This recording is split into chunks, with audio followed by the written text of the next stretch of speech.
कोल्हापूर शहरात प्लास्टिकचा अवैध वापर करणाऱ्यांबरोबरच अस्वच्छता करणाऱ्या आणि सार्वजनिक ठिकाणी धूम्रपान करणाऱ्या अशा एकूण 239 जणांवर महापालिकेच्या उपद्रव शोध पथकानं धडक कारवाई केली आहे। या 239 जणांकडून गेल्या 10 दिवसात 1,63,500 रुपयांचा दंड वसूल करण्यात आलाय।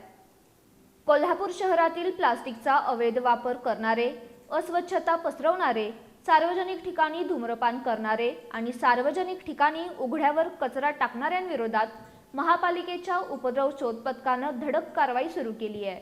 गेल्या 10 दिवसात अशा 239 जणांवर कारवाई करण्यात आली आहे। या दरम्यान विविध प्रकारचे नियमभंग करणाऱ्यांकडून 1,63,500 रुपयांचा दंड वसूल करण्यात आलाय।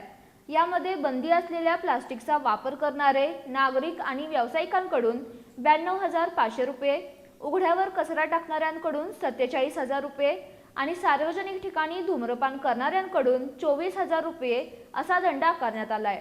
आयुक्त डॉक्टर राजेंद्र भारुड यांच्या आदेशानुसार ही मोहीम राबवण्यात येत आहे।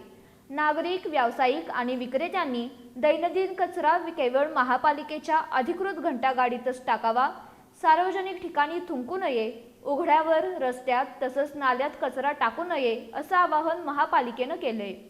नियमांचं उल्लंघन केल्यास महाराष्ट्र प्लास्टिक आणि घनकचरा व्यवस्थापनासंदर्भातील लागू नियम तसंच संबंधित कायद्यांनुसार दंडात्मक कारवाई किंवा गुन्हा दाखल करण्यात येईल असा इशारा महापालिकेनं दिलाय।